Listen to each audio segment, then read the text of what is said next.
तो ionic equilibrium में सबसे पहले हम क्या पढ़ रहे हैं, इलेक्ट्रोलाइट के बारे में। तो इनके बारे में हम क्या बोल सकते हैं कि अगर आप इसको डिजॉल्व करोगे तो आयंस में ब्रेक कर जाएगा। बहुत आसान चैप्टर है, लेकिन अगर ढंग से पढ़ा जाए तो, नहीं तो इतना हार्ड लगता है, इतना मुश्किल लगता है कि पूछो ही मत। हम इसके अंदर सवाल भी करेंगे, क्वेश्चंस भी करेंगे, आज वन शॉट के अंदर रगड़ देंगे पूरा एकदम से।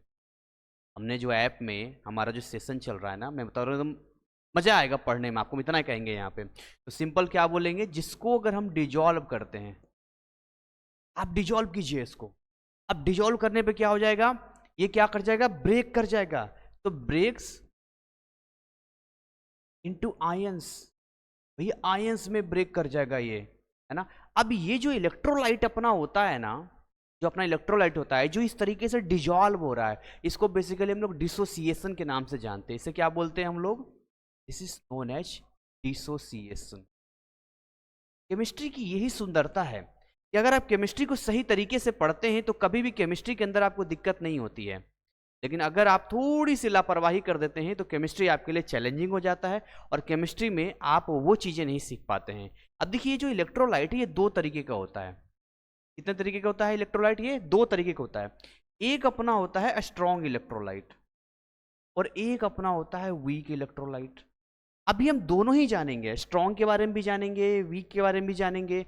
अब स्ट्रॉन्ग का मतलब क्या होगा, यहाँ ध्यान देंगे, स्ट्रॉन्ग का मतलब क्या होगा, जो डिजॉल्व होने पर ज्यादा से ज्यादा आयंस को प्रोवाइड करता हो। अच्छा, सवाल आता है कि यार डिजॉल्व कहां पर होगा ये, है ना, कहां पर इसको डिजॉल्व करेंगे। ये एक्वस, एक्वस सॉल्यूशन की हम बात करते हैं।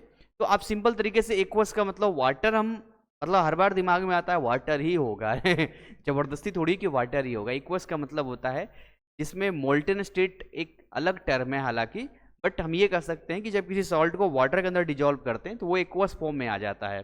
तो सिंपल तरीके से कहेंगे कि क्या करेगा, मोर नंबर ऑफ आयंस, हम सिंपल तरीके से कहेंगे ये प्रोवाइड करेगा। हम सिंपल में लिख दीजिए, provide more number of ions in aqueous solution, यहां लिख देते हैं इन एक्वस सॉल्यूशन। लेकिन अगर हम वीक की बात करेंगे तो ये वीक वाला क्या करेगा, लेस नंबर ऑफ आयंस, ये less number of ion provide करेगा। अब ये स्टार्टिंग क्लास चलता है ना, तो आराम आराम से लेके जाते हैं, आराम आराम से। क्यों आराम से लेके जाते हैं, एकदम से ऊपर से निकल जाएगा अगर हम थोड़ा भी हमने फास्ट कर दिया तो हम यहाँ सिंपल तरीके से क्या बोलेंगे, provide less number of ions in aqueous solution. क्या बात है। अब ये तो हमने जान लिया कि भाई ये स्ट्रॉन्ग की कहानी है, ये वीक की कहानी है। थोड़े एग्जाम्पल भी दे दिया जाए सर, है ना, तो ज्यादा चीजें समझने में आसानी हो जाएगी। देखिए हमारे पास ना बहुत सारे एग्जाम्पल्स हैं जिसमें आप बचपन से पढ़ते आ रहे हैं। जैसे कि आपने पढ़ा होगा NaCl के बारे में, आपने पढ़ा होगा KCl के बारे में। तो मैं सिंपल तरीके से कुछ कुछ एग्जाम्पल्स और कुछ चीज़ें मैं आपको यहाँ देता हूँ जिसको आप समझिएगा यहाँ पे। जैसे कि मान लो मैं यहाँ पर एग्जाम्पल दे रहा हूँ NaCl,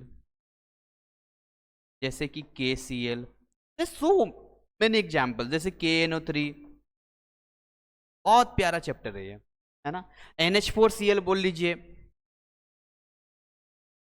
ये सारे के सारे कैसे हैं, ये सारे के सारे आपके स्ट्रॉन्ग वाले में आते हैं। अच्छा, लेस वाले के कुछ एग्जाम्पल बताइए सर। अच्छा, लेस वाले एग्जाम्पल बड़े गिनती के एग्जाम्पल्स हैं जो आपके सिलेबस में रिपीटेड है। अगर एक बार आप इसको देख लेंगे तो मुझे ऐसा लगता है कि यही रिपीट करता रहेगा।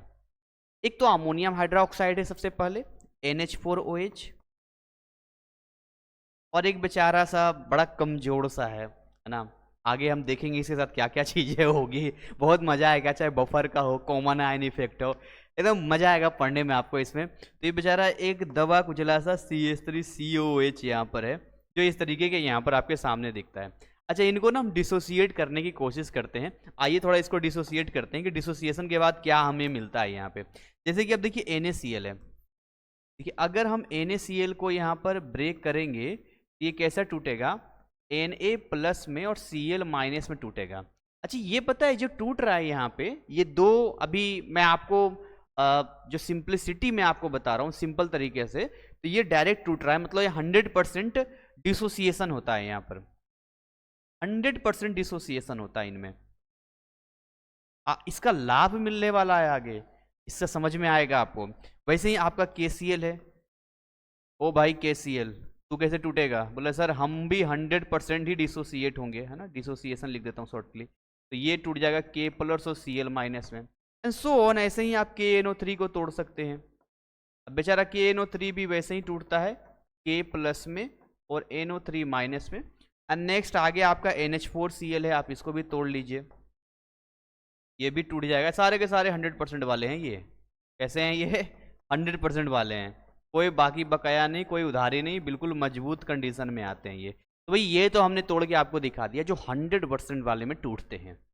अब बारी है वीक इलेक्ट्रोलाइट की। अब पता है वीक इलेक्ट्रोलाइट कैसे टूटेगा, जैसे समझता है आपको, अगर आपने ये 100 मॉलिक्यूल लिया है ना, तो आपको ये 100 प्लस और 100 माइनस दे देगा, मतलब पूरा का पूरा डिजोल्व हो जाएगा। लेकिन वीक वाला टूट ही नहीं पाता है। आप इसको ऐसे समझिए ना कि एक वो है जिसकी कब्जियत नहीं होती, कॉन्स्टिपेशन नहीं रहता है, कब्जियत नहीं है तो पेट साफ रहता है, वही पेट साफ वाला है।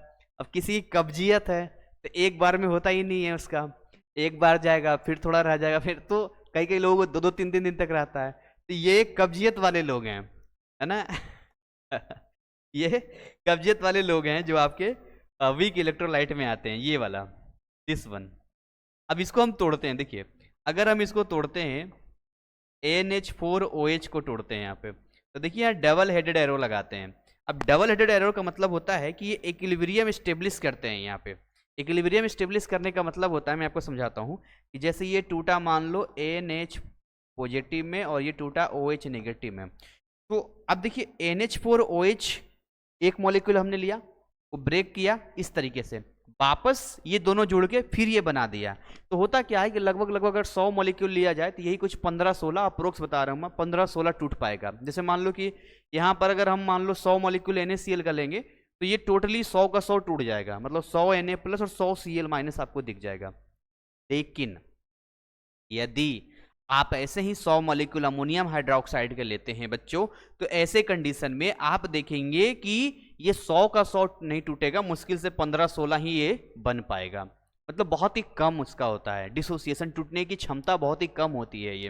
वैसे ही अगर मैं यहाँ पर CH3COH का ले लूँ, CH3COH का यहाँ पर ले लूँ, तो आप एक चीज़ देखोगे यहाँ पर कि ये भी कुछ ऐसे ही टूटेगा, CH3CO माइनस और प्लस ये टूट जाएगा कैसा, यहाँ पर ध्यान से देखिए H प्लस में टूट जाएगा, यहाँ पे ऐसे टूट जाएगा यहाँ पे। तो यहाँ पर भी सेम कहानी आती है। तो ओवरऑल मैंने आपको ये स्ट्रॉन्ग इलेक्ट्रोलाइट और वीक इलेक्ट्रोलाइट की पूरी कहानी समझा दी है। अब उम्मीद है कि आगे से आप इस बात को लेकर अलर्ट रहेंगे, इस बात को लेकर सावधान रहेंगे कि भैया जो स्ट्रॉन्ग इलेक्ट्रोलाइट होता है वो किस तरह की काम करता है, वीक इलेक्ट्रोलाइट किस तरह से काम करता है। ये तमाम तरह की चीज़ें हैं जो हम आपके बीच में काम करते रहते हैं। तो देखिए कई बार क्या होता है कि एसिड बेस कॉन्सेप्ट को लेकर बहुत लोगों के मन में कन्फ्यूजन आता है। तो आपके बुक में, आपके सिलेबस में ऐसे 3 कॉन्सेप्ट के बारे में पढ़ना है। कितने? 3 कॉन्सेप्ट के बारे में पढ़ना है जो एसिड और बेस की कहानी को कंप्लीट करते हैं। अब आप कहेंगे एसिड और बेस की कहानी के लिए 3 कॉन्सेप्ट क्या क्या है सर, और किस हिसाब से ये वर्क करता है, मुझे थोड़ा सा उसको बताइए। अब देखिए हम आपके सिलेबस के अकॉर्डिंग चलते हैं, और यहां पर मैं लिखता हूं एसिड बेस का कॉन्सेप्ट लिखता हूं। तो मैंने यहां लिखा एसिड और मैंने लिखा बेस, ठीक है, मान लो मैंने एसिड और बेस यहां पर लिखा। अब हम 3 कॉन्सेप्ट को यहां पर पढ़ने वाले हैं, चलिए पढ़ते हैं। द नंबर 1 कॉन्सेप्ट की बात करते हैं। सबसे पहला कॉन्सेप्ट जो दिया गया था वो आर्हेनियस ने दिया था। आर्हेनियस के बारे में बचपन से आपने क्लास 9-10th में भी पढ़ा होगा, कोई नया नहीं है। जी हाँ, आर्हेनियस के बारे में क्लास 9th और 10th में भी आपको पढ़ना होता है, जिसमें अगर कोई H प्लस देने वाला है तो वो एसिड है, और अगर कोई OH माइनस देने वाला है तो वो बेस है। It's all about clear. और जिसको आर्हेनियस क्लियर है बाकी के 2 कॉन्सेप्ट भी अपने आप समझ जाएगा। बट पहले हम लिख लेते हैं इसको। तो हमने सबसे पहले लिखा आर्हेनियस का, तो मैंने सबसे पहले आर्हेनियस का लिख रहा हूं, आर्हेनियस कॉन्सेप्ट। और आर्हेनियस कॉन्सेप्ट यही कुछ मतलब दिया गया था, थोड़ा पुराना है, ये 1884 का है ये। तो ये आपका 1884 का कॉन्सेप्ट है आर्हेनियस वाला यहाँ पे। अच्छा, दूसरा जो कॉन्सेप्ट हमें दिया गया है वो सेकंड कॉन्सेप्ट हमें दिया गया है ब्राउनस्टेड एंड लॉरी कॉन्सेप्ट बोलते हैं। ये आपके 1923 यानी लगभग लगभग आज से 100 साल पहले की कहानी बोल सकते हैं, 100 100 साल पहले की कहानी बोल सकते हैं। तो ये बोला दिया गया था ब्राउनस्टेड एंड एक मतलब दोनों मिक्स नाम है यहाँ पर, ब्राउनस्टेड एंड लॉरी इसको बोलते हैं।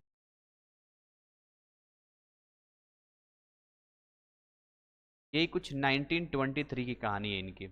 और एक थर्ड वाला जो अपने पास में है, the third one we have, वो है लिविस कॉन्सेप्ट। ये भी सेम टाइम 1923 में ही कॉन्सेप्ट को दिया गया था यहाँ पे। और लिविस के बारे में आपने बहुत पढ़ा होगा, लिविस स्ट्रक्चर वगैरह पढ़ा होगा, बाकी चीज़ें पढ़ा होगा आपने। और ये भी 1923 की ही कहानी है यहाँ पे। तो ये ही 3 कॉन्सेप्ट है और इस पे सवाल पूछे जाते हैं, जो आपके बोर्ड में, जो आपके एग्जाम में सवाल पूछे जाएंगे, ये इनके अकॉर्डिंग सवाल पूछे जाएंगे। अब एक अगला सवाल यहाँ पर हमारे बीच में आता है, यार अगर इस पे सवाल आएगा, जैसे मान लो आर्हेनियस की बात करते हैं, तो क्या कॉन्सेप्ट कहता है आर्हेनियस का, क्या कॉन्सेप्ट करता है ब्राउनस्टेड एंड लॉरी का, और क्या कॉन्सेप्ट करता है लेविस का। तो एक एक करके देख लेते हैं।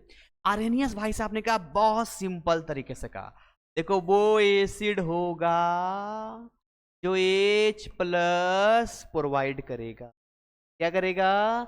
जो H प्लस देगा वो एसिड होगा। और हमें तो यही रटाया गया था, HCl H plus Cl minus, HNO3 H plus NO3 minus, मतलब जितने भी एसिड होंगे उन सब में एक H प्लस जरूर होगा।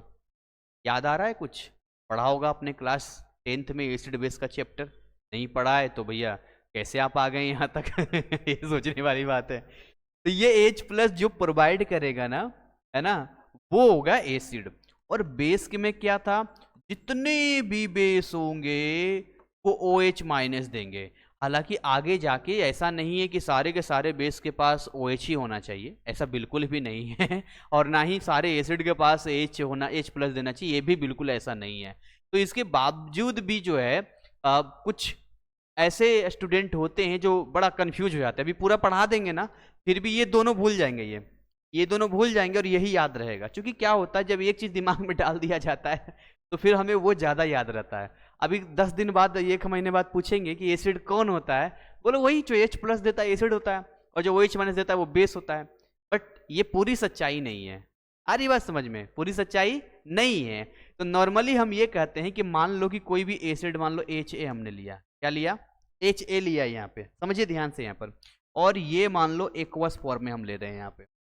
तो यहाँ पर हमें समझना है कि इस तरीके से अगर ये इक्विलिब्रियम स्टेब्लिश होगा, तो इक्विलिब्रियम स्टेब्लिश में क्या हो जाएगा, यहाँ पर ये H प्लस देगा और यहाँ पर ये A निगेटिव दे देगा।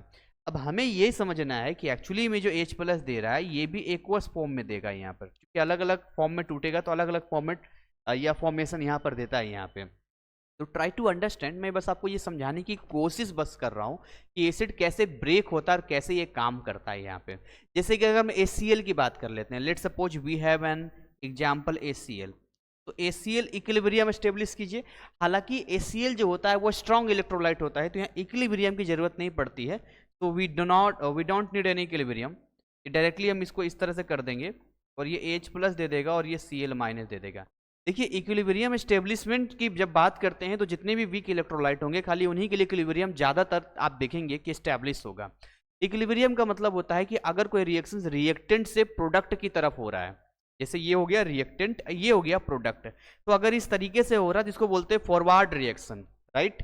और अगर कोई रिएक्शन ऐसा है जो कि आपके प्रोडक्ट से रिएक्टेंट की तरफ हो रहा है, इसको बैकवर्ड रिएक्शन के नाम से जानते हैं। जब आपका रेट ऑफ फॉरवर्ड रिएक्शन और rate of backward reaction same हो जाता है, बोले तो जितना रिएक्टेंट प्रोडक्ट का फॉर्मेशन कर रहा है उतना ही प्रोडक्ट रिएक्टेंट का फॉर्मेशन कर रहा है, और दोनों ही जब स्टेब्लिश होता है, अगर आप दूर से ऐसे देखेंगे, ऊपर से देखेंगे तो आपको लगेगा कोई चेंज ही नहीं है, बट अंदर ही अंदर चेंज हो रहा है। जैसे 2 लोग हैं, अब दोनों लोग के पास मान के चलिए 500 रुपये, तो दोनों के पास कितना हो गया? 1000 रुपये हो गया। बट आपस में 200 रुपया उससे ले रहा है, एक हाथ से 200 ले रहा है, दूसरे हाथ से 200 रुपया दे रहा है। तो अभी भी हम देखेंगे तो वही 1000 ही हमें दिखाई देगा, तो कोई फर्क या कोई चेंज आपको यहाँ पर नहीं दिखाई देने वाला है। ऐसे बहुत सारे, जैसे कि आप H2SO4 ले लीजिए, we have an another example H2SO4। तो भाई अगर H2SO4 भी अगर स्ट्रॉन्ग इलेक्ट्रोलाइट में आता है तो कैसे टूटेगा? ये 2H प्लस और SO4 2 माइनस में ब्रेक कर जाएगा। तो ये जो कॉन्सेप्ट हम बेसिकली पढ़ रहे हैं, ये हम आर्हेनियस कॉन्सेप्ट के बारे में पढ़ रहे हैं, जिसमें हम ये साफ साफ जैसा कि देख पा रहे हैं कि भाई जितने भी हमारे पास एसिड आ रहे हैं वो सारे के सारे एसिड कैसे हैं, H+ डोनर है, मतलब H+ देने वाले हैं। ये क्लियर हो रहा है, ये बात समझ में आ रहा है यहाँ पे। सोचिए एक नया मैं आपको बताता हूँ कि अगर ये H+ OH, चलिए H2O लेते हैं। अब इस H2O में अगर H+ को ऐड कर दें तो एक हाइड्रोनियम आयन बनता है जो बहुत ही फेमस और पॉपुलर है। तो हाइड्रोनियम आयन का जो इस्तेमाल होता है वो कई बार H+ की जगह पे होता है। इसको समझाते हैं आपको थोड़ा सा।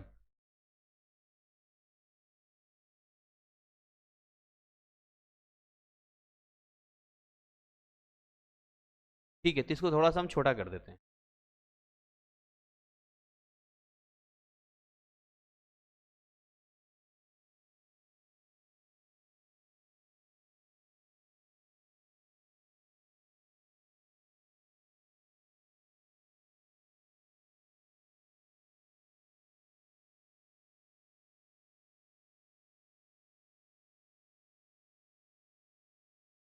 ऑल राइट,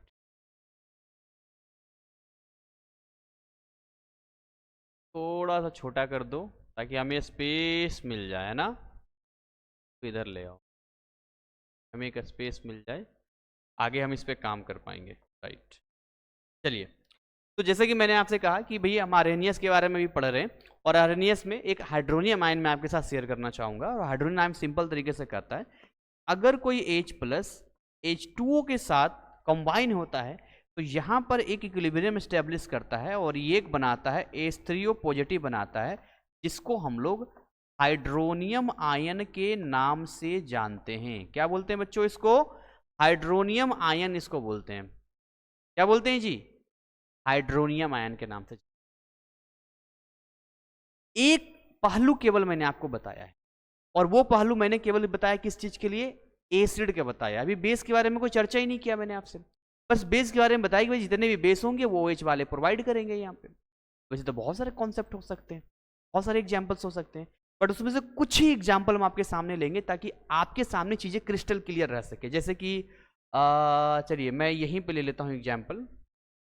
ओके, तो मैं यहाँ की एग्जाम्पल लेता हूँ बेस का। चलो नीचे ले लेते हैं, नीचे है स्पेस अभी अपने पास में, यहाँ ले लेते हैं। कोई दिक्कत है जी? कोई दिक्कत नहीं सर। मान लो MOH लेते हैं। अब MOH कैसे ब्रेक करेगा? M+ में और OH- में ब्रेक करेगा।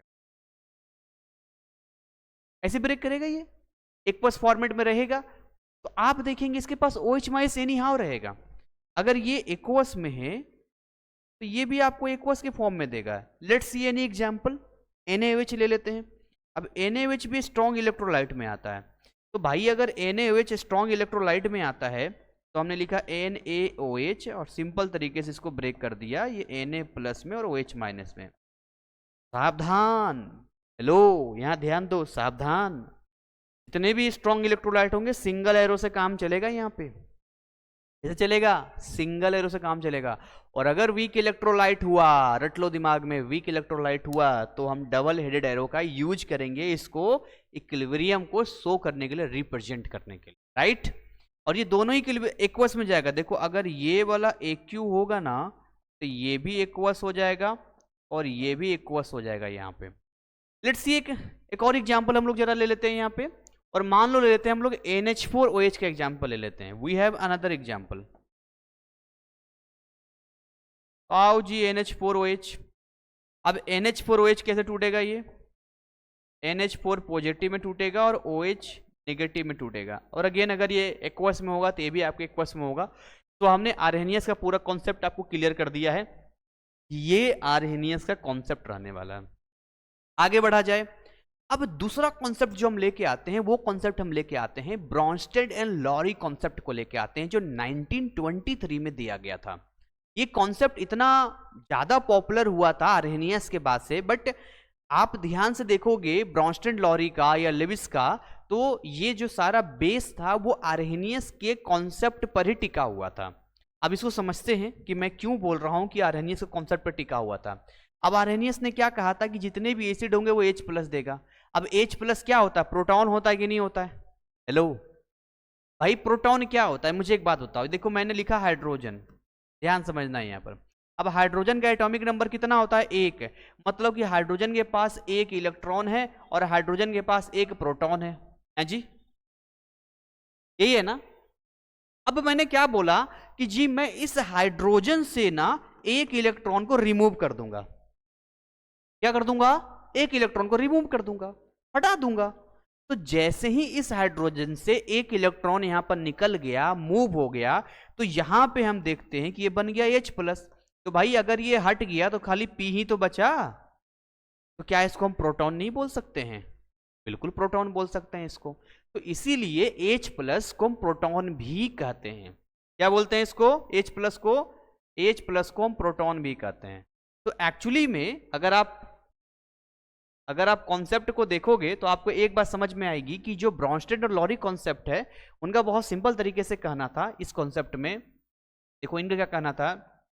इनका कहना था कि बच्चे अगर कोई एसिड होगा, बोला हाँ जी सर बताइए, अगर एसिड होगा तो एसिड प्रोटॉन डोनर होगा। एसिड क्या होगा? प्रोटॉन डोनर होगा। और एक बात बताओ, ये जो आर्हेनियस ने कहा था, या यही बात तो आर्हेनियस ने कहा था कि नहीं कहा था? लेकिन दोनों का स्टेटमेंट में फर्क है। आर्हेनियस ने बिल्कुल ही स्पेसिफाई कर दिया कि नहीं H+ ही होगा। Try to understand. लेकिन ब्रॉन्स्टेड एंड लॉरी ने कहा नहीं, H+ ही क्यों भाई, जितने भी और भी अलग अलग तरीके से प्रोटॉन हो सकते हैं। जैसे हीलियम है, लेट सपोज हीलियम के 2 इलेक्ट्रॉन में निकाल देता हूं, वो भी तो प्रोटॉन का काम करेगा। लेट सपोज लिथियम का 3 इलेक्ट्रॉन निकाल देता हूं, Li3+, वो भी तो प्रोटॉन का काम करेगा। तो फिर हाइड्रोजन ही क्यों? हाइड्रोजन ही क्यों? Y hydrogen? ये सब पे काम करेगा। जैसे मैंने कहा कि हमें एक पुलिस वाला चाहिए, लेकिन हमने कहा नहीं हमें मान लो कि लेडीज कांस्टेबल चाहिए, तो हमने स्पेसिफाई कर दिया कि लेडीज ही चाहिए, और एक दूसरा कह रहा है नहीं हमें कोई भी पुलिस वाला चलेगा। तो ये एक जनरल बात हो गई यहां पर। तो ये सबसे ज्यादा मान्यता है। हालांकि एसिड बेस में जो अपना सिलेबस है उसमें 90% आपका यही यूज होता है, लेकिन 10% में भी तो नॉलेज होना चाहिए ना हमें। तो एसिड कौन हो गया? जो प्रोटॉन डोनर हो गया। अब उल्टा कहिए, बेस कौन होगा? कौन होगा बेस? जो प्रोटॉन एक्सेप्टर होगा। हाँ जी, जो प्रोटॉन एक्सेप्टर होगा। अगर ये छोटी सी जानकारी आप अपने दिमाग में सेट कर लेते हैं तो मुझे लगता है कि आप कभी कंफ्यूज नहीं होंगे, कभी भी कंफ्यूज आप नहीं होंगे। अब आप सोच रहे होंगे सर कंफ्यूज हो गए तो, कंफ्यूज हो गए तो फिर कैसे काम होगा यहाँ पे? तो यहाँ पे सिंपल तरीके से कुछ एग्जाम्पल लेके मैं आपको समझाता हूँ कि कैसे ये एक्चुअली काम करता है, क्या इसका हिसाब किताब होता है, और कैसे इसमें कॉन्जुगेट एसिड और कैसे कॉन्जुगेट बेस निकाला जाता है। हम सारी चीज़ें आपके साथ क्लियर कर लेते हैं, कोई दिक्कत वाली बात नहीं है। बट याद रखिएगा कि ब्रॉन्स्टेड एंड लॉरी किस पे काम कर रहा है? प्रोटॉन के रिस्पेक्ट में बात कर रहा है, प्रोटॉन के टर्म्स में ही आपसे डिस्कस करेगा, प्रोटॉन के बारे में ही आपसे बताएगा यहाँ पे। क्लियर है ना? तो जैसे सिंपल तरीके से एग्जाम्पल लेते हैं। मान लो हमने लिया NH3, ये हमने NH3 ले लिया, और हम इसके साथ लेते हैं HF। ध्यान से देखिए यहाँ पे, तो हमने लिया NH3, हमने लिया HF, और अब इसका हम इक्विलिब्रियम स्टेब्लिश करते हैं। तो हमने इस इक्विलिब्रियम को यहाँ पे स्टेब्लिश कर दिया।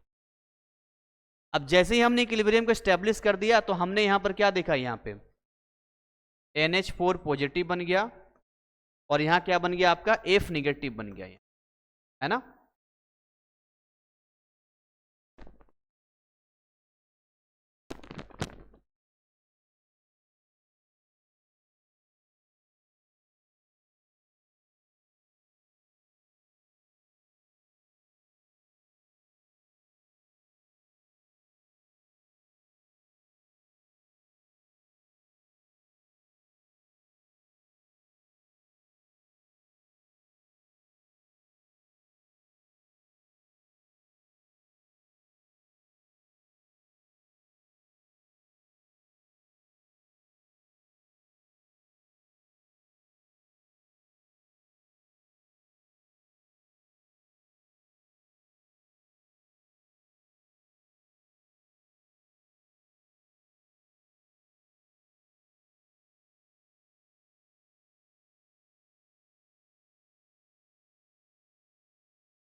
चलिए,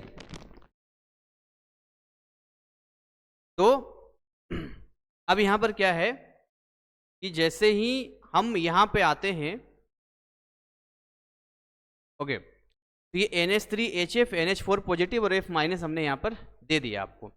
अब यहाँ पर कैसे हम आइडेंटिफाई करेंगे कि ये अपना बेस रहने वाला है या ये अपना एसिड रहने वाला है, कैसे हम आइडेंटिफाई करेंगे, क्या ऑप्शन हमारे लिए रहेगा, कैसे हिसाब किताब रहेगा। तो जो कॉन्सेप्ट हमें बताया गया है ब्रॉन्स्टेड एंड लॉरी कॉन्सेप्ट का, बस उस कॉन्सेप्ट का इस्तेमाल करेंगे। अब देखिए कॉन्सेप्ट कितना सिंपल है, एसिड वो होगा जो प्रोटॉन डोनर होगा।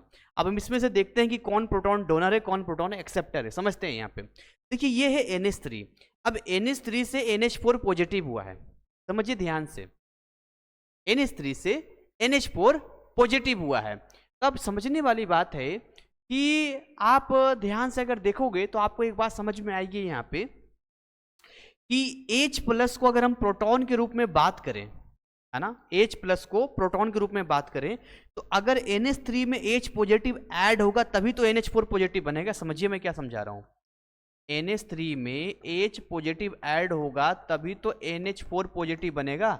मीन्स व्हाट, ये क्या कर रहा है, ये H पॉजिटिव को एक्सेप्ट कर रहा है, या H पॉजिटिव की जगह बोल सकते हैं कि ये प्रोटॉन को एक्सेप्ट कर रहा है।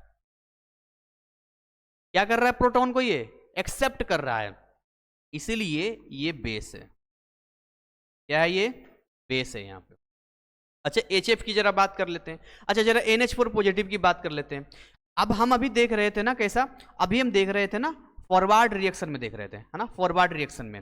अच्छा चलो HF देख लेते हैं, फिर हम बैकवर्ड में एक साथ देख लेंगे। पहले हम इधर से इधर का देख लेते हैं, फिर इधर से इधर का देख लेंगे। थोड़ा सा आपको सीखना पड़ेगा, थोड़ा सा आपको ध्यान देना पड़ेगा इन चीजों के बारे में। तो लेट सपोज कि मैंने आपसे क्या बोला, HF के बारे में। अब देखिए ये जो HF है F माइनस बना है, मैं क्या बोल रहा हूं, ये जो HF है ये F माइनस बना है। तो मेरे भाई HF F माइनस तब बनेगा जब इसमें से आप एक H प्लस को रिमूव करोगे।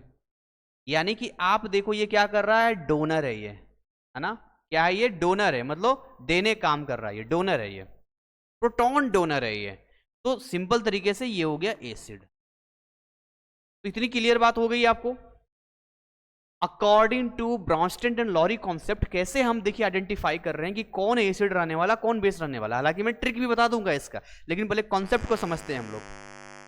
अब कॉन्सेप्ट के अकॉर्डिंग तो हमने सारी जानकारी ले लिया। अब जब ये सारे के सारे किसमें चल रहे थे, ये चल रहा था आपका फॉरवर्ड रिएक्शन का, इधर का चल रहा था, फॉरवर्ड रिएक्शन का चल रहा था। अब देखिए बैकवर्ड रिएक्शन की कहानी क्या चलती है। बैकवर्ड रिएक्शन में अगर मुझे NH4 पॉजिटिव को NH3 बनाना होगा तो मैं क्या करूंगा, लेट्स थिंक, NH4 पॉजिटिव को मुझे अगर NH3 बनाना होगा तो मैं क्या करूंगा यहाँ पे, हेलो बताएंगे जरा क्या करूंगा।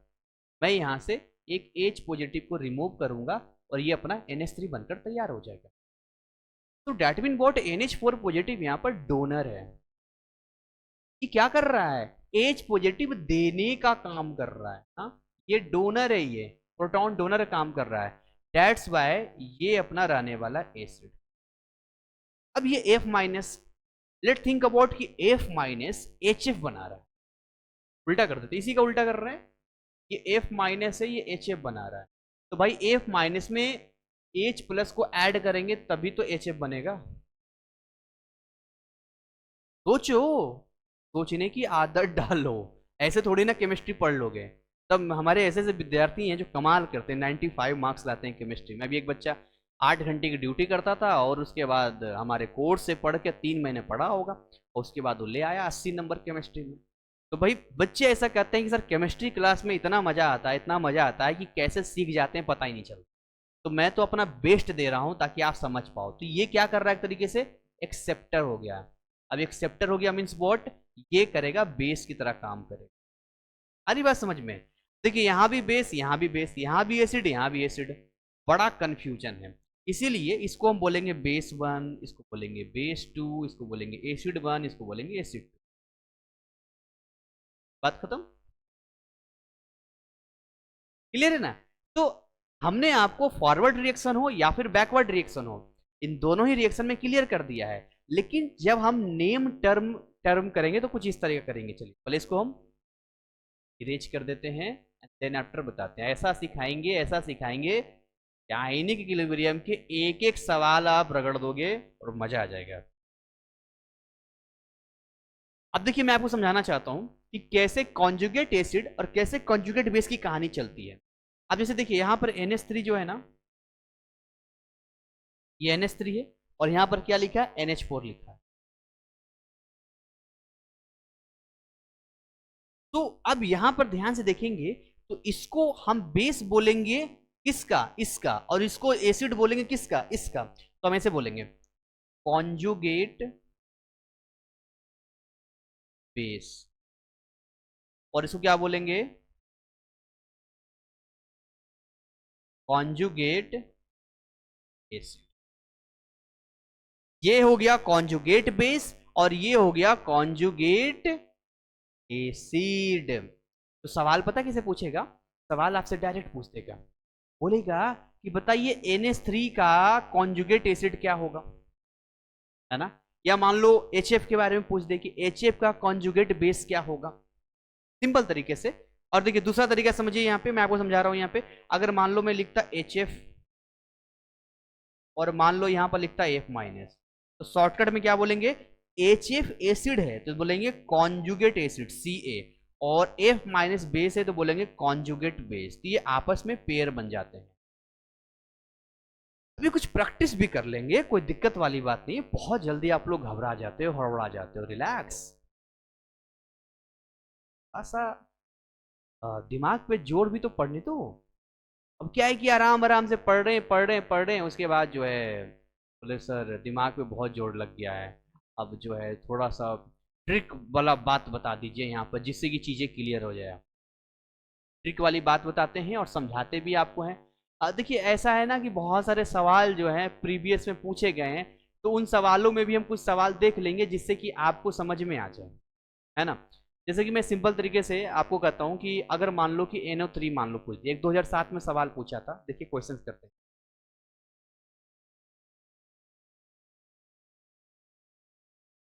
2007 में एक सवाल पूछा, एक क्वेश्चन यहां पर पूछा, 2007 की कहानी है बता रहे हैं आप। तो भाई 2007 की कहानी है, मैं आपको समझा रहा हूं, 1 मिनट होल्ड करना, ठीक है।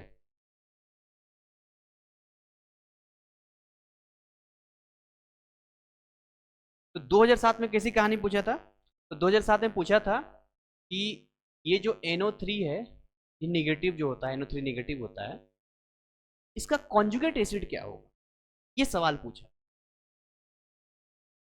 इसका कॉन्जुगेट एसिड क्या होगा, 2007 में सवाल पूछा। देखिए कॉन्जुगेट एसिड या कॉन्जुगेट बेस का बहुत सिंपल तरीके से हमने जो पढ़ा था कि अब हम कहते हैं कि इसका कहीं ना कहीं ध्यान से देखिएगा कि अगर इसके हम कॉन्जुगेट एसिड की बात कर रहे हैं तो सिंपल तरीके से उसमें H+ ऐड कर देना। जैसे कि इधर बैक में देखो ना, अगर हम ये कह रहे थे कि ये कॉन्जुगेट बेस और ये कॉन्जुगेट एसिड है, तो NH3 पॉजिटिव में हमने क्या किया था, इनडायरेक्टली हमने यहाँ पर H पॉजिटिव को क्या किया था, ऐड किया था यहाँ पे। तो जैसे ही H पॉजिटिव को हमने यहाँ पर ऐड किया तो हमने क्या देखा, कमाल हो गया, और हमें क्या मिल गया, यहाँ पर कॉन्जुगेट एसिड मिल गया। मिला कि नहीं मिला, बोला हाँ जी सर कॉन्जुगेट एसिड मिल गया, अच्छी बात है। तो ट्रिक को मैं यहीं पर लिख देता हूँ, चलो यहाँ मैं पहले ट्रिक लिख देता हूँ कलर चेंज करके। कितने बच्चों को समझ में आ रहा है, चलो मैं पहले ट्रिक लिख देता हूँ। ट्रिक ये कहता है कि अगर कॉन्जुगेट बेस, अगर आपको कॉन्जुगेट एसिड चाहिए तो यहां पर H+ को ऐड कर देना, ठीक। और अगर कंजुगेट बेस बोलेगा तो क्या करोगे, तो H+ को रिमूव कर देना। क्या बोलोगे, बस इतनी छोटी सी कहानी है इस ट्रिक की। अगर ये थोड़ा सा आप ध्यान रखते हैं तो मुझे लगता है कि आप कभी भी परेशान नहीं होंगे और हमेशा आप उसको बता पाएंगे। जैसे इस सवाल 2007 वाले सवाल को देखते हैं जिसमें कहा गया है कि NO3 नेगेटिव का कॉन्जुगेट एसिड बताइए। हम आंख बंद करके H+ को ऐड कर देंगे और हमें मिल जाएगा। Let's see the answer. और आंसर क्या रहने वाला है, यहाँ पे आंसर रहने वाला है कि अगर NO3 नेगेटिव में H+ को ऐड कर दिया जाए, है ना, तो ये बन जाएगा HNO3, और यही आंसर हो गया। HNO3 is the conjugate acid of NO3 minus. चलिए एक सवाल और करते हैं और देखते हैं कि आप में से कितने बच्चे खुद से इसका जवाब दे पाते हैं। बहुत ही आसान पूछ रहा हूँ, ये भी 2007 में ही पूछा था, H2O के बारे में। लेट सपोज कि मैंने यहाँ पर एक सवाल पूछा और बोला कि बताइए कि H2O जो है अपना, है ना, H2O जो अपना है वो H2O का कॉन्जुगेट एसिड क्या होगा। H2O का कॉन्जुगेट एसिड क्या होगा, जो 2007 में सवाल यहाँ पूछा। कितने बच्चे इसका जवाब दे पाएंगे। बहुत आसान सवाल पूछा है मैंने। क्या पूछा है मैंने, कॉन्जुगेट एसिड। बोलो क्या करोगे, सोचो भाई, एकदम आंसर की तरफ टूट जाते हो। कुछ नहीं सर, H प्लस को ऐड कर देंगे। करो ना ऐड, फिर H2O पॉजिटिव H प्लस को ऐड करो, क्या बन जाएगा, H3O पॉजिटिव बनेगा। और यही इसका क्या हो गया, आंसर हो गया। हाइड्रोनियम आयन इसका आंसर हो गया। अच्छा एक बात बताओ, 2007 में एक और सवाल भी पूछा था, H2O का कॉन्जुगेट बेस बताना हो तो कैसे बताओगे। सर ये कैसे संभव है, आप अभी तो आपने बोला H2O कॉन्जुगेट एसिड, आप क्यों उलझा रहे हो भूल भुलैया की तरह। ऐसे ही चैप्टर बहुत उलझा हुआ है। मेरे भाई मैं उलझा नहीं रहा हूँ, मैं आपके दिमाग में एक स्पेस बना रहा हूँ, थिंकिंग स्पेस, और उस स्पेस के अंदर ही चैप्टर डाल रहा हूँ, है ना, ट्रांसफर कर रहा हूँ। थोड़ा दिमाग पे जोर भी डालो, खाली ऐसे देखते रहोगे तो कोमा का मरीज होता है ना, उसको आधा किलो मिर्ची खिला दोगे, ऐसे करता रहेगा, आंख से खाली आंसू आएगा, बोलेगा कुछ। कोमा का मरीज थोड़ी ना बनना है, हमें सवालों के साथ खेलना है ना, और उनमें ही आपको बेटर तरीके से समझना है। तो मान लो एक और सवाल जो यहाँ लेते हैं, यहाँ पे अगर H2O है और H2O का अगर कॉन्जुगेट बेस यहाँ पर बताना हो, जो कि 2007 में ही पूछा था, तो आप क्या करोगे, तो H प्लस को रिमूव कर दोगे। अगर मैं H2O में से H प्लस को रिमूव करूंगा तो आप बताएंगे क्या बनेगा, ये अपना OH माइनस बनेगा, और यही आपका क्या हो गया, आंसर हो गया। क्या हो गया, ये आंसर हो गया। मजा आ रहा है पढ़ने में, सीख गए कॉन्सेप्ट। तो सब कॉन्सेप्ट तो सीख गए, बस खाली ट्रिक ही ध्यान है। नहीं नहीं, ट्रिक ध्यान का मतलब क्या, आप सिंपल तरीके से देखो ना, H प्लस ऐड कर रहे हो अपना सिंपल कॉन्जुगेट एसिड निकालने में, कॉन्जुगेट बेस निकालने में, ये अलग है सवालों को सोल्व करने में, बट कॉन्सेप्ट तो अपना यही है ना। अब एक और हमारा कौन सा रह गया, लेविस कॉन्सेप्ट। बोलो जी, कौन सा रह गया, लेविस कॉन्सेप्ट रह गया। नाम तो ऐसा है कि बड़ा हाई फाई है। अब इनके नाम बड़े हाई फाई रहते थे, बड़े हाई फाई नाम चलता था लेविस कॉन्सेप्ट का। और उसके बाद फिर ऐसा है कि नाम है जैसे न्यूटन। अब न्यूटन हमारे लिए बहुत हाई फाई नाम है, बट उनके लिए बड़ा नॉर्मल नाम होगा। अब हमारे लिए मुकेश, सुरेश, रमन, चमन, है ना, बड़े सिंपल सिंपल नाम है। अब हो सकता है विदेशों में इस नाम को लेकर बड़े वो हो। अच्छा चलो कुछ और प्रैक्टिस कर लेते हैं, चलो कुछ सवाल और कर लिया जाए। कुछ सवाल और कर लिया जाए, कैसे कर लिया जाए।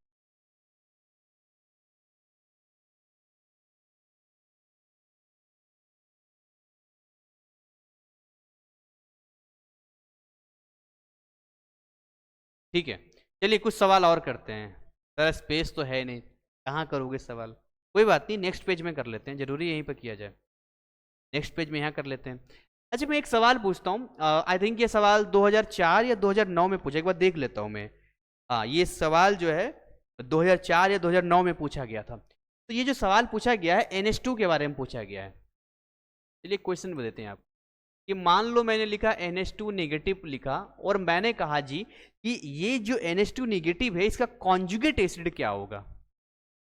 मतलब वो स्टेटमेंट में देंगे, मैं तो शॉर्टकट में दे रहा हूं। ये 2004 में भी पूछा गया था और 2009 में भी पूछा गया था, 2 बार पूछा गया ये। मतलब ऐसे सवाल रिपीटेड होते हैं, मतलब इस टॉपिक पे आपसे पूछे जाते हैं, मतलब पक्का होता है कि पूछना होगा तो पूछेगा। तो अभी ये एसिड पूछ रहा है ना, तो सिंपल क्या करोगे आप, H प्लस को ऐड कर दोगे। तो करो ना भाई, किसका इंतजार कर रहे हो।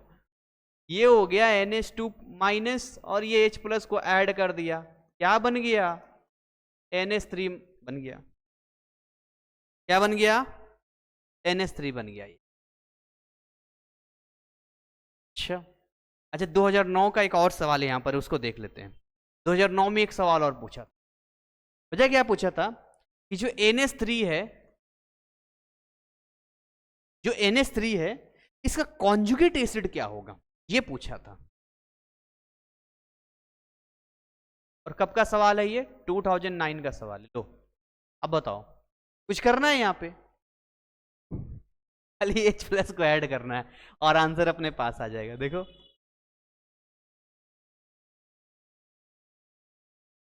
क्या बन जाएगा, ये H4 पॉजिटिव बन जाएगा। यहाँ समझिए ध्यान से यहाँ पे। अच्छा, अगर NH3 का कंजुगेट बेस पूछ दे तो, ये भी 2009 का ही सवाल पूछा था यहाँ पे। लेट सपोज कि यहां पर जो है NH3 का कंजुगेट बेस पूछ दे तो क्या करोगे? तो सिंपल इसमें से H पॉजिटिव को हटा देंगे और क्या बन जाएगा, NH2 माइनस बन जाएगा। थोड़ा सा मैकेनिज्म समझा देते हैं आपको। जैसे मान लो हमने NH3 बनाया, let suppose this one, this H H और H। अब हम क्या बोल रहे हैं कि H प्लस को हटा दो। किसको हटा दो? H प्लस को हटा दो। तो भाई H प्लस हटेगा तो अपने साथ कुछ लेके जाएगा? कुछ नहीं लेके जाएगा। देखो 2 इलेक्ट्रॉन होते हैं यहाँ पे, ये हट गया बेचारा, तो एक इलेक्ट्रॉन तो एक इसी का था और ये इलेक्ट्रॉन भी N के पास ही आ गया, इसीलिए यहां पर ये कैसा बन गया, NH2 नेगेटिव बन गया। नेगेटिव मीन्स एक इलेक्ट्रॉन होता है, कितना है जी, कितना होता है? एक इलेक्ट्रॉन होता है नेगेटिव का मतलब। कितने लोगों को समझ में आ रहा है? एक इलेक्ट्रॉन की कहानी है ये।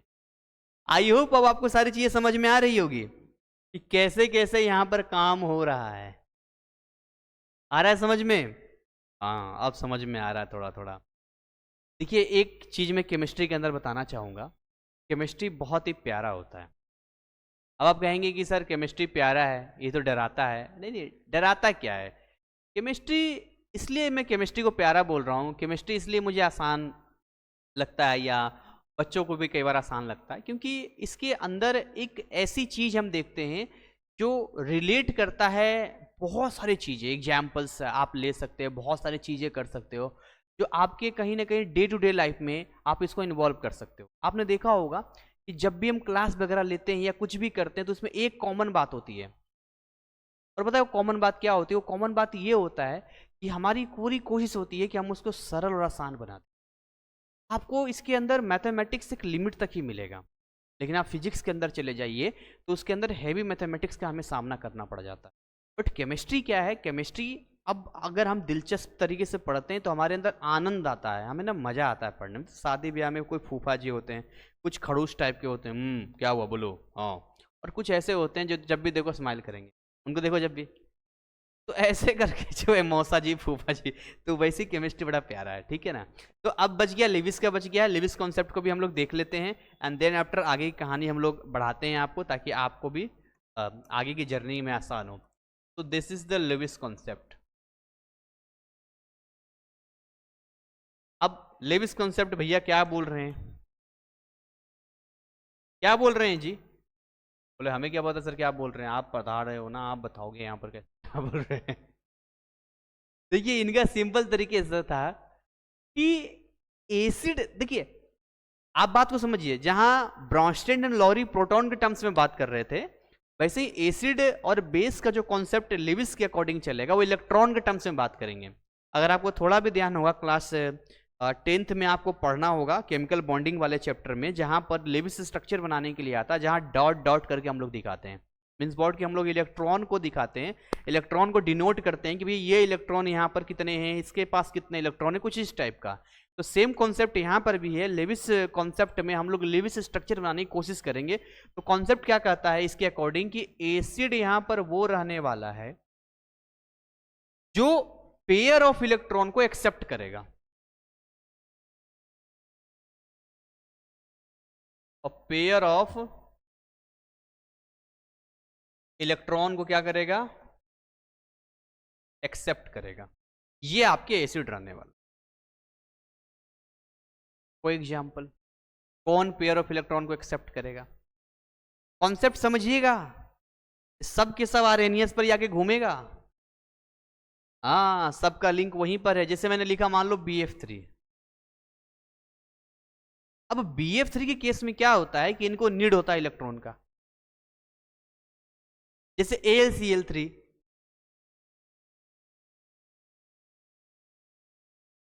जैसे H प्लस, ये सब के सब जो मैं आपको बता रहा हूं, जो चीजें मैं आपको बता रहा हूं, ये कौन है? इलेक्ट्रॉन एक्सेप्टर है। अभी थोड़ा कंफ्यूजन हो रहा होगा, अभी बेस वाला समझाएंगे तो और क्लियर हो जाएगा आपका। अच्छा, बेस कौन होगा? ये तो एसिड हो गया, तो बेस कौन होगा?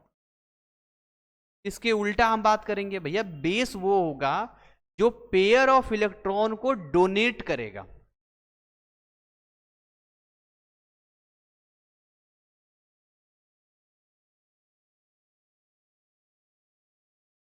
क्या करेगा? डोनेट करेगा। बोलेंगे मेरे साथ, क्या करेगा ये? डोनेट करेगा। भैया कैसे डोनेट करेगा, हमें भी समझाओ। आइए समझाते हैं। NH3 इसके पास देखो जी एक लोन पेयर होता है। सर लोन पेयर का नाम तो सुना सुना सा लग रहा है। सुना सुना सा क्या लग रहा है? लोन पेयर मतलब जब एक जोड़ा इलेक्ट्रॉन एक्स्ट्रा पड़ा रहता है तो उसी को बोलते हैं लोन पेयर है। पहली बार मैंने सुना लोन पेयर, मैंने कहा कोई लोन वोन देने का काम करता है क्या लोन पेयर? पता चला नहीं, जोड़े में इलेक्ट्रॉन होता है जो बॉन्डिंग में काम नहीं होता है, उनके पास पड़ा हुआ होता है आउटरमोस्ट इलेक्ट्रॉन जो होते हैं आउटरमोस्ट सेल का, तो उसी को हम लोग लोन पेयर कहते हैं। बोले अच्छा, इसी को लोन पेयर कहते हैं। अब देखिए यहाँ पर मान लो H2O की बात करते हैं। अब H2O के पास दो लोन पेयर होता है, पता है आपको कितने? दो लोन पेयर होता है। तो ये सारे के सारे डोनेट करने वाला है लोन पेयर। वैसे ही मान लो OH नेगेटिव की बात करते हैं, है ना, वैसे ही मान लो F नेगेटिव की बात करते हैं, तो जितने भी आपको इलेक्ट्रॉन डोनेटर मिलेगा जोड़े वाले, वो सारे के सारे बेस में आ जाएंगे, और ऊपर वाले जो BF3 वगैरह मैंने आपको बताया था, ये सारे सारे एक्सेप्टर में आते हैं। एक्सेप्ट करता है ना इसको, उसको ले लेता है उसको। अब जैसे मैं BF3 का नॉर्मली सा मतलब आपको बताऊं तो देखिए, मैं आपको समझाता हूं, थोड़ा आपको क्लियर नहीं हो रहा होगा तो। ये होता है बोरॉन। बोरॉन 5 नंबर पे आता है, यानी इसके पास 5 इलेक्ट्रॉन होता है या 5 प्रोटॉन, समथिंग जो बोल लीजिए यहाँ पे। तो सिंपल तरीके से आपको ये समझना है कि जब इसको हम K और L में ब्रेक करते हैं तो ये 2 होता है और ये 3 होता है। Try to understand. अब 2 और 3 की कहानी मान लो ये B है, और इस तरीके से मान लो F ये बना रहा है मुझे यहाँ पे, ये मान लो F बना रहा है यहाँ पे। तो F से तो देखा जाए ध्यान से, एक एक ये बना लेगा, एक एक बना लेगा। लेट सपोज कि मैं आपको समझाने की कोशिश कर रहा हूँ ना, आप समझ ही नहीं रहे हो। मैं कह रहा हूँ कि देखो 3 तो इसी का है। बोला हाँ जी सर 3 इसका है। और मैं आपसे बोल रहा हूँ कि जी 3 तो इनका है। बोला हाँ जी 3 इनका है। तो अभी भी तो 6 ही हो रहा है ना? बोले हाँ अभी भी 6 हो रहा है, लेकिन ऑक्टेट रूल के लिए तो बच्चे 8 चाहिए ना। बोलो 8 चाहिए कि नहीं चाहिए? हाँ जी सर ऑक्टेट रूल के लिए 8 चाहिए। तो कैसे 8 होगा? 2 इलेक्ट्रॉन तो लेगा ना ये। तो यही बेचारे की मजबूरी है ना। वो तो पापी पेट का सवाल है बाबूजी, है ना, जो ये कहीं ना कहीं से क्या करता है? एक्सेप्ट करता है। कहीं ना कहीं से क्या करता है? एक्सेप्ट करता है, तब जाके ये ऑक्टेट रूल कंप्लीट कर पाता है। तो ये कुछ कहानी थी जो मैंने आपको लिविस कॉन्सेप्ट का भी सिखा दिया यहाँ। तो ये पहला पड़ाव था आपके आयनिक इक्विलिब्रियम चैप्टर में, जहां पर हमने इतनी सारी चीजें यहां पर सीखी और इतनी सारी चीजें यहां पे जानी है। अभी इसके अंदर बहुत सारी चीजें, अभी हम मेन थीम पर तो आए ही नहीं है भाई, अभी तो आए ही नहीं है मेन थीम पे। अभी तो ये मान लो कि भी छोटे मोटे, जैसे कहते हैं छोटे मोटे काम कर रहे थे केवल। अब यहां से ना हमारी जर्नी स्टार्ट होती है, जहां हम रिसर्च करने वाले हैं, जहां से हम ये देखने वाले हैं कि जो बीक एसिड था ना, जैसे CH3COH था या बाकी था, वो कैसे टूटता है, वो कैसे इक्विलिब्रियम में आता है, क्या उसका हिसाब किताब जाता है, हम ये सब देखने वाले, है ना। तो उसी को हम बोलते हैं आयंस में तोड़ेंगे बीक एसिड को। और जब इनको आयंस में ब्रेक करेंगे तो उसका हेडलाइन डालेंगे आयनाइजेशन ऑफ वीक एसिड। बोलो क्या बोलेंगे? Ionization of weak acid. चलो लिख देते हैं यहाँ पे, आयनाइजेशन ऑफ वीक एसिड। जो आपका सिलेबस कहेगा बच्चे, मैं उसी सिलेबस के अकॉर्डिंग चलूंगा। मेरा सिंपल फंडा है, मैं नीट को भी पढ़ाता हूँ, जेई के भी क्लास लेता हूँ, CBSE का भी लेता हूँ, तो मुझे पता है कि किस में कितना सिलेबस मुझे यूज करना है ना। तो अब एग्जाम्पल के लिए पहले एक जनरल वे में हम समझते हैं कि लेट सपोज कि हमारे पास एक वीक एसिड है। लेट सपोज हमारे पास एक वीक एसिड है HA। This is the weak acid. एक वीक एसिड ले। अच्छा, इस वीक एसिड को मान लो कि वाटर में हम डिजोल्व कर देते हैं। कर दो जी।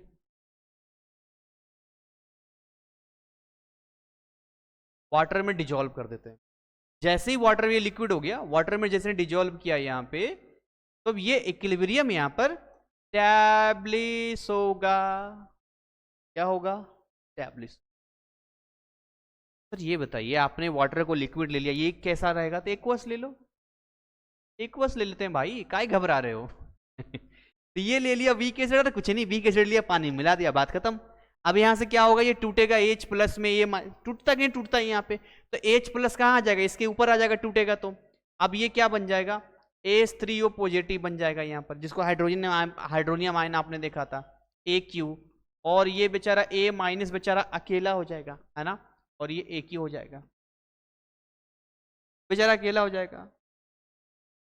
अभी देखो ना, सिंपल सी बात है कि जैसे ये मान लो हस्बैंड वाइफ हैं, और मान लो कि इनमें से कोई एक दूसरे को छोड़ देता है और दूसरे तीसरे के पास चले जाता है, तो बेचारा बाकी का अकेला ही तो बचेगा। वो कहते हैं ना, एक बीच में आया था, क्या नाम था उसका?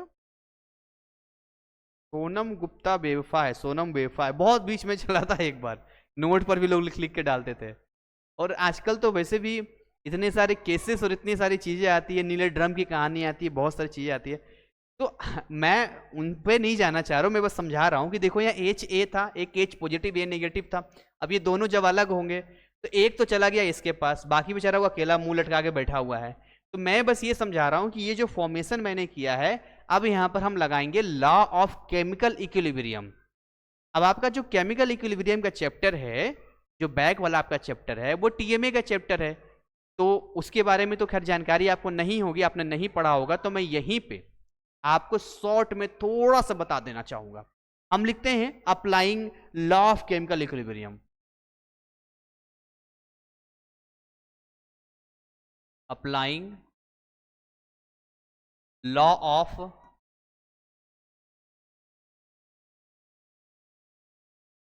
Chemical equilibrium. तो जैसे ही हम लोग केमिकल इक्विलिब्रियम का जो लॉ है उसको अप्लाई करते हैं, तो उससे पहले हमें समझना पड़ेगा एक्चुअली में कि ये लॉ कहता क्या है।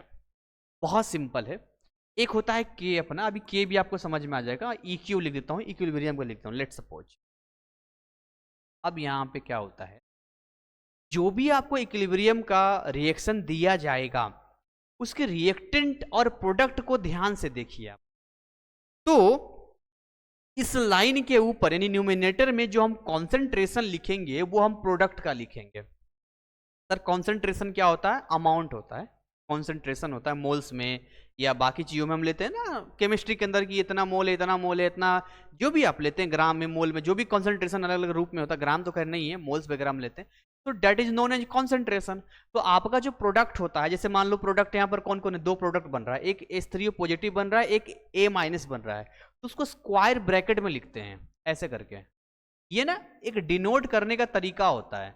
जैसे यहाँ स्क्वायर ब्रैकेट यहाँ पर आप डालोगे तो दूर से देखे पता चल जाएगा कि हम कॉन्सेंट्रेशन की बात कर रहे हैं। देखो अभी इसका जो कोफिशियंट है जो आगे इसका लगना चाहिए, है ना, स्टोइचियोमेट्रिक कोफिशिएंट है, इक्वेशंस बैलेंसिंग का जो यहाँ होता है, अगर यहाँ पर कुछ होता तो हम यहाँ पावर में लगा देते हैं। लेट सपोज कि यहाँ पर 2 होता तो पावर में 2 लगा देते हैं, ऐसा होता है। ये लॉ ऑफ केमिकल इक्विलिब्रियम सिखा रहा हूँ आपको।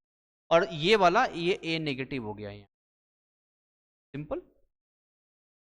अब नीचे जब हम आते हैं तो नीचे हमें ये 2 मिलता है, एक तो अपना HA हो गया यहाँ पे, और एक अपना कैसा हो गया जी, एक अपना H2O हो गया यहाँ, बोलेंगे कैसा हो गया, H2O हो गया यहाँ पे।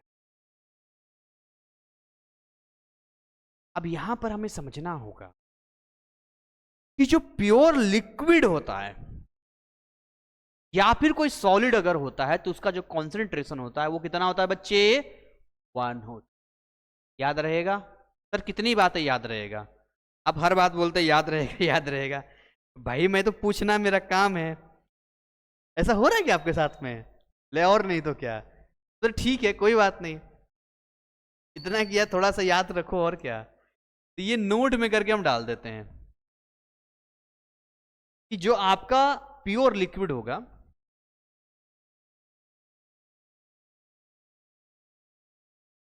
या फिर प्योर सॉलिड होगा, तो उसका कॉन्सेंट्रेशन हम लोग कैसा लेने वाले हैं, इसका कॉन्सेंट्रेशन हम लोग 1 लेने वाले हैं। तो आगे से जितने भी लिक्विड्स की बात करेंगे, आगे जितने से भी सॉलिड्स की बात करेंगे, जो प्योर रहने वाला हम कितना कॉन्सेंट्रेशन लेंगे, 1 कॉन्सेंट्रेशन लेंगे। छोटी सी बात है लेकिन बड़ा बड़ा काम कर देता है, ये भी सच बात है, ध्यान रखिएगा। आ रही बात समझ में आपको? चलिए, तो अब यहां पर अब अगर हम 1 लेंगे तो ये वाला कैसा हो गया, ये 1 हो गया, तो के इक्विलिब्रियम कैसा बन गया, कैसा बन गया,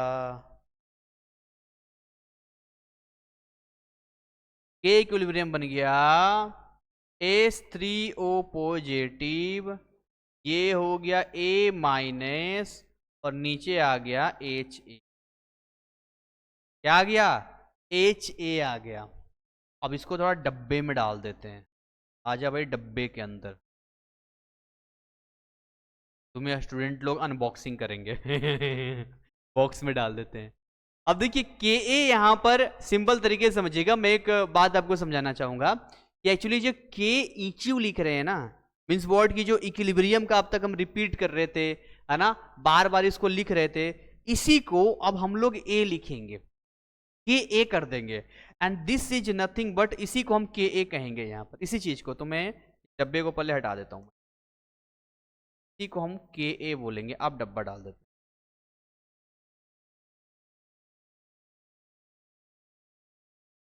यही अपना रहने वाला के, बस और कुछ नहीं, बस बस बस बेटा, बस बस हो गया हो गया।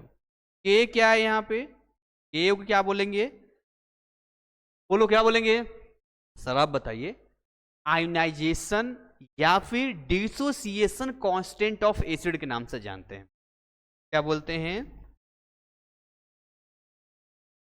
आयोनाइजेशन और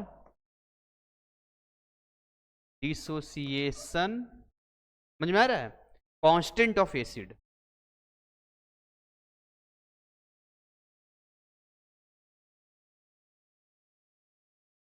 ये देखो जी, अच्छा आयनाइजेशन मतलब आयन में ब्रेक कर रहा है, और डिसोसिएशन का मतलब है कि डिसोसिएट कर रहा है। अच्छा भैया समझने वाली बात यह है कि के की वैल्यू कब बढ़ेगी, देखते हैं कितने बच्चे सोच पाते हैं, कितने बच्चे सोच पाते, मुझे बताइए आप कि के ए की वैल्यू कब बढ़ेगी। तो ऑब्वियस सी बात है, जब आपका ऊपर का न्यूमिनेटर की वैल्यू बढ़ेगी तो ऑटोमेटिकली हम देखेंगे कि के की वैल्यू बढ़ेगी। क्लियर है ना? अब ये भी समझिए कि अगर ऊपर का बढ़ता है मतलब ज्यादा आयंस में ब्रेक करना चाहिए, और अगर कोई ज्यादा आयंस में ब्रेक कर रहा है डेट मीन व्हाट, वो बड़ा बढ़िया एसिड है, यही है ना।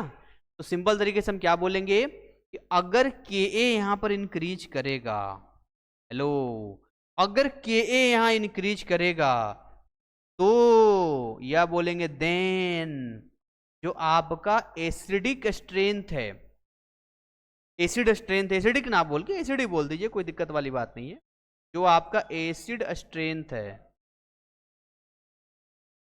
वो भी इंक्रीज करे।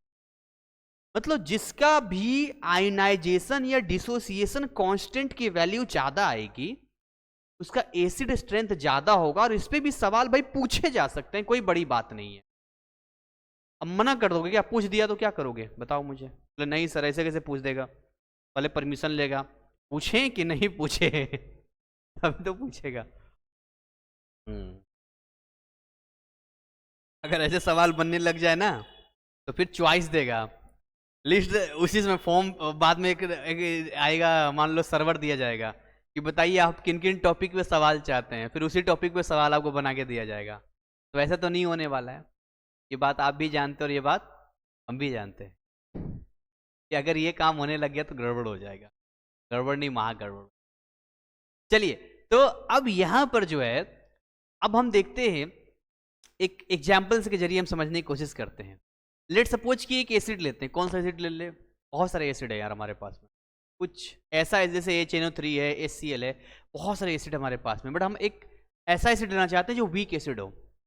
We are not interested to take the strong acid. Strong acid में कुछ मज़ा नहीं आएगा, क्योंकि पूरा 100 का 100% डिसोसिएट कर जाएगा, तो हमें मज़ा नहीं आएगा उसमें। जो स्टूडेंट बहुत ही इंटेलिजेंट होता है, बहुत जल्दी सीख जाता है, भाई वो तो टीचर क्या मजा आएगा, वो तो एक बार बता दिया ये बच्चा समझ जाएगा, बात खत्म।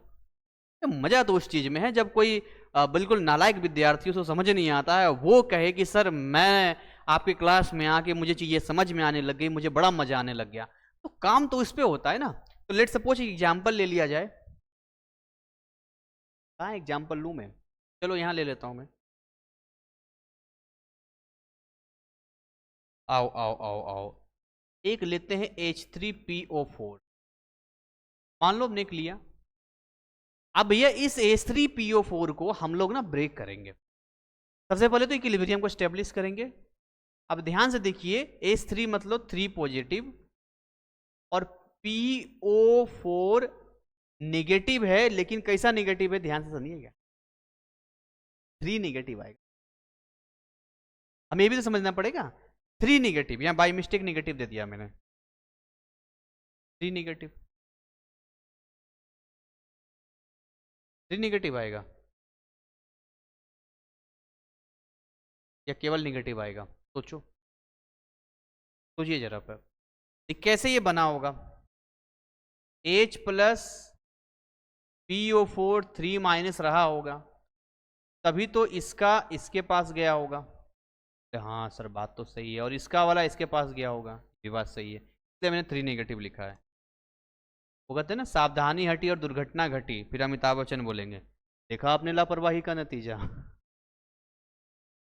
तो अब यहां पर भी आप इसको स्टैब्लिश कर सकते हैं, यहां भी आप इसको बना सकते हैं। चलिए इसका के लिखने की कोशिश करते हैं, देखते हैं कैसे के इसका आता है और कैसे हम इसको हम के को कर सकते हैं। जैसे मान लो मैं ऐसा के ए लिखना चाहता हूं, तो के ए कैसे लिखूंगा इसको? सबसे पहले तो मैं प्रोडक्ट की साइड में लिखूंगा, तो ये H प्लस हो गया और इसका पावर 3, जो भी आप यहाँ लिखते हैं यहाँ पर, और यहाँ पर हो गया PO4 3 नेगेटिव, यहाँ तो कुछ है नहीं इसका, और नीचे में आ गया H3PO। ये हो गया इसका केमिकल इक्विलिब्रियम के अकॉर्डिंग इस तरीके से लिखने का डिजाइन जो मैंने आपको बताया। ऐसे ही हम आयनाइजेशन ऑफ वीक बेस करेंगे। जैसे हमने वीक एसिड किया ना, वैसे ही वीक बेस करेंगे। थोड़ा थोड़ा समझ में तो आ रहा है। अभी लंबा क्लास चलेगा, ये वन शॉट चलने वाला, कितने बजे क्लास चलेगा मुझे भी नहीं पता है यहाँ पे, ठीक है। लेकिन ये है कि क्लास के अकॉर्डिंग हम सारी चीज़ें सिखाएंगे, सब चीज़ आपको समझाएंगे, बताएंगे, ताकि चीज़ें क्लियर हो जाए आपका यहाँ। भाई देखो, जिन बच्चों ने भी हमें पे किया है ना, हमारे कोर्स में हम पे ट्रस्ट करके कोर्स को ख़रीदा है, बहुत ही अफोर्डेबल प्राइस में आप सब लोगों ने खरीदा होगा, जहाँ 2500 3000 में आप पूरा कंप्लीट कॉम्बो आपको मिल जाता है। तो भाई ऐसे कंडीशन में क्या होता है कि अभी सी बात है, जिसने थोड़ा पैसा खर्च किया उसको ज़्यादा लाभ मिलेगा, और अब कोई यूट्यूब पे भरोसे खाली है तो उसको उतना ही लाभ मिलेगा जितना को मिलना चाहिए। टाइमिंग भी एक फैक्टर होता है ना हर चीज़ को लेकर। तो देखिए यहाँ पर, देखिए मैं अगर टॉपिक यहाँ लिख देता हूँ, क्या बोलेंगे, आयनाइजेशन ऑफ वीक बेस।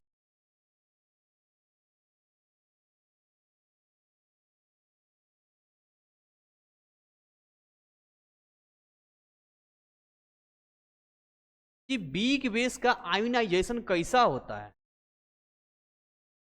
सही है, वीक बेस का आयनाइजेशन कैसा होगा। तो सिंपल एक एग्जांपल ले लिया जाए, ले लेते हैं सर, आओ। मान लो लेते हैं BOH। अब BOH को ना स्टैब्लिश करते हैं इक्विलिब्रियम में। हाँ, कैसे? ये एक्वस है सर, इतनी बात तो अब समझ में आ गई है। ये B पॉजिटिव, ये भी एक्वस में आएगा, और ये OH माइनस, ये भी किस में आएगा, इक्वस में आएगा। अब फिर से क्या करेंगे, applying law of chemical equilibrium, लिखो, applying law of chemical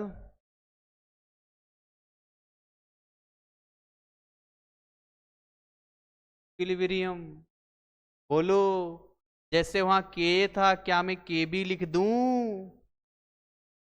dissociation constant of the base या ionization constant of the base, चलेगा? बोलो। हाँ सर चलेगा, चलेगा, दौड़ेगा। अब देखो यहां पर सिंपल तरीके से के बी का हम लिखेंगे तो ऊपर का लिखो, ये हो गया बी पॉजिटिव, ये हो गया ओ एच माइनस का। क्या लिख रहे हैं हम लोग? कॉन्सेंट्रेशन। और नीचे क्या आ जाएगा? बी ओ एच का है जी। अब ध्यान से देखो, यहां दिमाग यही बना के रखना, इधर उधर हो गए गड़बड़ हो जाएगा। सुनो जी, सुनो सुनो सुनो सुनो। क्या भाई? देखो ये के बी क्या है? बोलो जी, क्या है के बी? ये है dissociation constant of the base. क्या है? बेस का डिसोसिएशन कांस्टेंट। अब देखिए एक बात ये समझिएगा जरा, कि अगर केबी की वैल्यू को बढ़ाया जाए, लेट सपोज कि हम ये कह रहे हैं कि हम केबी की वैल्यू को इंक्रीज करते हैं। भाई केबी की वैल्यू तब इंक्रीज होगा जब ये वाला ज्यादा होगा और ये वाला कम होगा। समझिए ध्यान से। तो अगर प्रोडक्ट ज्यादा है, यानी कि ये जो आपको दो अलग अलग आयंस दिख रहे हैं वो बहुत आसान तरीके से ब्रेक हो रहे हैं, मतलब ज्यादा से ज्यादा आयंस क्रिएट हो रहे हैं। तो भाई जितना बढ़िया आयंस क्रिएट करेगा वो उतना ही बढ़िया बेस कहलाएगा। डेट्स वाई हम सिंपल कह सकते हैं कि अगर के बी इंक्रीज करेगा देन आपका जो बेसिक स्ट्रेंथ है ना, आपका जो बेसिक स्ट्रेंथ है ये भी क्या हो जाएगा? इंक्रीज कर जाएगा। क्या बोला मैंने? इंक्रीज कर। क्लियर? आ गई बात इतनी समझ में? हाँ सर इतनी बात समझ में आ गई। अब देखिए एक बात मैं आपको समझाना चाहता हूं कि जब आप ionization of weak acid, ionization of weak base की बात कर लेते हैं, एंड देन आफ्टर एक और टर्म हमारे सामने आता है, सर अब क्या रह गया? उसको बोलते हैं पॉलीप्रोटिक एसिड। बड़ा सिंपल सा छोटा सा नाम है, कहीं साइड में बता देते हैं आप। अच्छा कोई ज्यादा डरावना तो नहीं है ना? अरे नहीं नहीं नहीं, क्या डरावना रहेगा, फालतू में डरते रहते हो। इसको क्या बोलते हैं?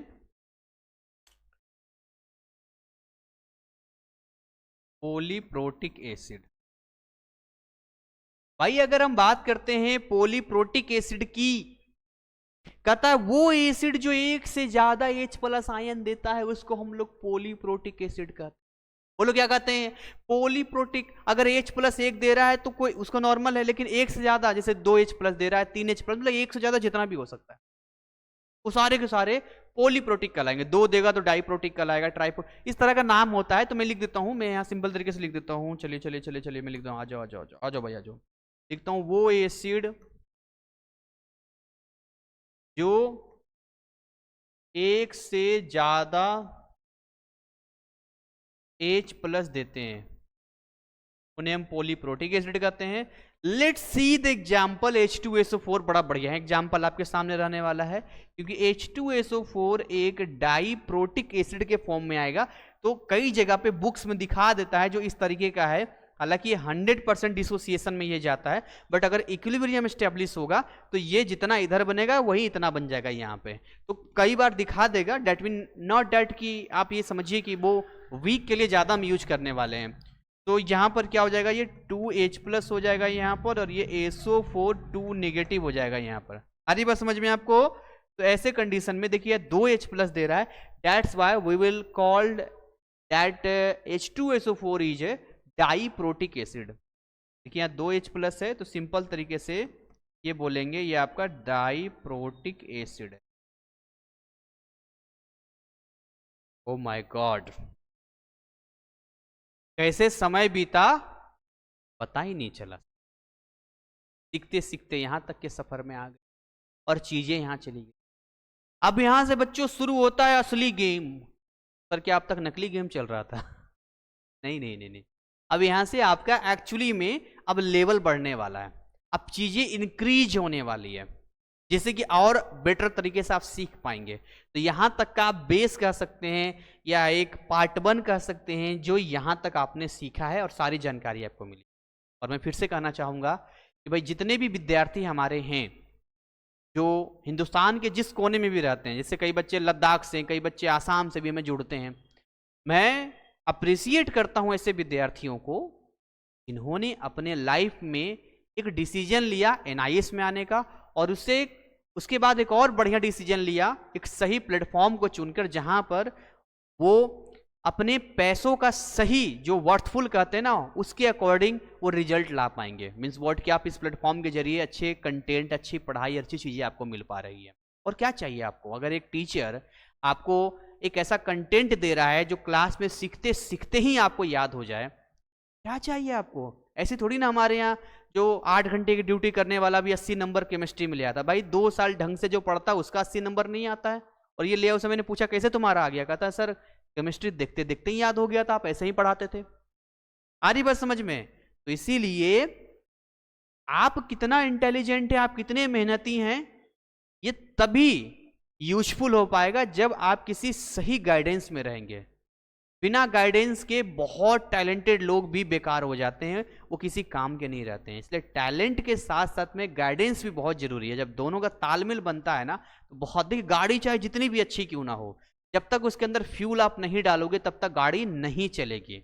और ये क्लासेस, ये लाइव, ये चीज, ये फ्यूल का काम करता है जो आपकी जर्नी को, भाई आप क्यों आए ना इसमें, अपने रिजल्ट को बनाने के लिए, अपने हर चीज को करने के लिए।